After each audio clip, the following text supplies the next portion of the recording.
الحمد لله رب العالمين الذي خلق العباد وحرم الظلم على الأولين والآخرين، والصلاة والسلام على نبينا الكريم. أما بعد، فأعوذ بالله من الشيطان الرجيم. بسم الله الرحمن الرحيم. يا أيها الذين آمنوا لا تأكلوا أموالكم بينكم بالباطل إلا أن تكون تجارة عن تراض منكم، ولا تقتلوا أنفسكم إن الله كان بكم رحيما، ومن يفعل ذلك عدوانا وظلما فسوف نصليه نارا وكان ذلك على الله يسيرا. وقال سيد ولد آدم معلم البشرية نبينا محمد صلى الله عليه وسلم: أتدرون من المفلس؟ قالوا: المفلس فينا من لا درهم له ولا متاع. قال: إن المفلس من أمتي من يأتي يوم القيامة بصلاة وصيام وزكاة، ويأتي قد شتم هذا وكذب هذا وأكل مال هذا وسفك دم هذا وضرب هذا، فيعطى هذا من حسناته وهذا من حسناته، فإن فنيت حسناته قبل أن يقضى ما عليه أخذ من خطاياهم فطرحت عليه ثم طرحت في النار.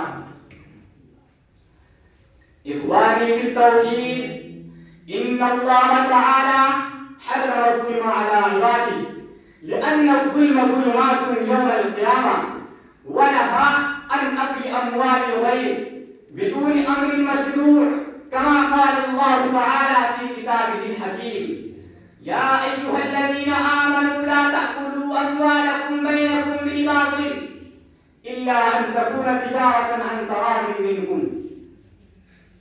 أصدقائي، أنتم تعلمون أن المال ربما يكون أحب إلى المرء من روحه، كما تعرفون أن الاعتداء على أموال الغير يورث العداوة والبغضاء فيما بين الأعضاء المجتمع البشري، بل قد يجر إلى فظائع الجرائم وكبائر الذنوب، على حين أن الاعتداء على الأنفس والأموال أقصى وأعطى وأشد جورا وظلما، قد تتمخض عنه قلوب دامية ومعارف طاحنة، وتارة تهلك الحرث والنسل وتترك النساء عوامل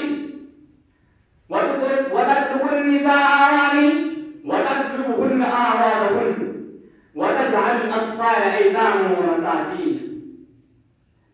إخواني في العقيدة السليمة، لا يحسبن عن المال أنه قد حرم الله على لسان نبينا المصطفى محمد صلى الله عليه وسلم الاعتداء على عرض إنسان مسلما كان أو غير مسلم، وامتلاكا من ذلك نطق لسان النبوة عليه الصلاة والسلام: إن دماءكم وأموالكم وأعراضكم عليكم حرام كحرمة يومكم هذا في بلدكم هذا وفي شهركم هذا، وستلقون ربكم فيسألكم عن أعمالكم، ألا فلا ترجعون بعدي كفارا يضرب بعضكم ركاب بعض.